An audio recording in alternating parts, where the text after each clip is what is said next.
لما حد يقولك يعني ايه جيش مصر رد عليه وحط صباعك في عين التخين. عارف الفرق بين بلد عندها جيش وجيش عنده بلد؟ في مصر مفيش فرق. احنا الشعب الوحيد اللي عياله لما بيتولدوا عينيهم بتبقى على البدله الميري. ولو فاكر ان حكايتنا بدات في 73 يبقى ما تعرفوش حاجه ايها المستمعين. احنا الجيش اللي هبل المؤرخين، اللي اتكسر في قام اقوى، واللي حارب بسلاح الميه. النهارده هقولك الحكايه من اول مينا لحد الرافال.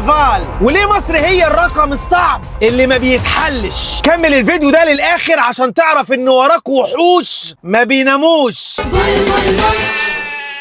بص يا سيدي، من سنة 3200 قبل الميلاد لما كان العالم لسه بيتعلم يمشي ويحبي، كان الملك مينا بيوحد القطرين بأول جيش نظامي عرفوا الكوكب. واحنا اللي اخترعنا العجلة الحربية اللي كانت فيراري العصر ده مع الملك أحمس وهو بيطرد الهكسوس. وطبعا عارفين تحتمس الثالث ده نابليون الشرق، عمل 16 حملة عسكرية وما رجعش في واحدة منها مكسور. الجيش المصري من يومه وهو مش جيش احتلال، مش جيش معادي، ده جيش حق، يعني بيدافع عن أرضه فقط. ولو فكرت تقرب قادش ومجده يشهدوا إننا بنعرف نعلم أي حد. ومرت الأيام وجه قطز في عين جالوت وكسر هيبة التتار اللي العالم كله كان مرعوب منهم، لحد ما جه محمد علي باشا وبنى الجيش المصري الحديث. عارف يعني ايه؟ يعني اول مدرسة حربية في اسوان، واسطول مرعب خلى اوروبا كلها تتجمع علشان توقفوا. المصريين دخلوا الجيش وبقوا هم الضباط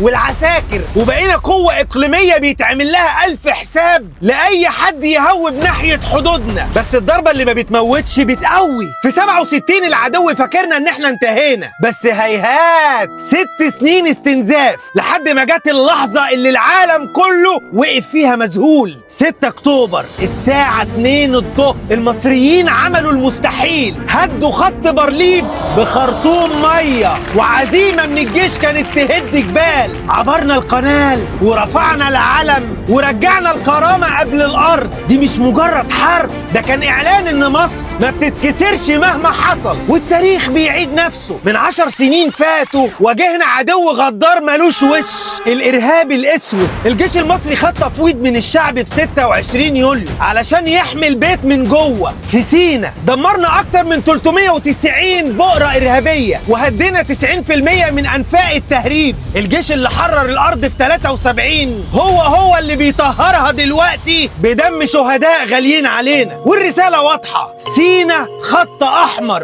مش بس بالسلاح، لا ده بالتنمية والتعمير اللي شغال على كل شبر النهاردة. جيش مصر مش بس ترتيب عالمي وأحدث الأسلحة، دي عقيدة في قلب كل مصري. الجيش المصري بيبني وبيحمي، بيمسح إهمال السنين وبيفتح باب المستقبل. ال40 سنة اللي فاتوا كانوا درس قاسي قوي لأي طماع، إن الأرض ليها صاحب، والصاحب ده وراه جيش، خير أجناد الأرض. يا ترى بقى أنت شايف إيه أكتر لحظة فخر في تاريخ جيشنا؟ اكتبوا لنا في الكومنتات، وما تنسوش إن مصر دايما محروسة بولادها الجيش المصري، خير أجناد الأرض. وفي عيد تحرير سينا يا ريت كلنا نقول للجيش المصري وسيادة الرئيس كل سنة وانتوا طيبين ومنصورين، وإن لولاكم بعد ربنا ما كناش هندخل مصر آمنين.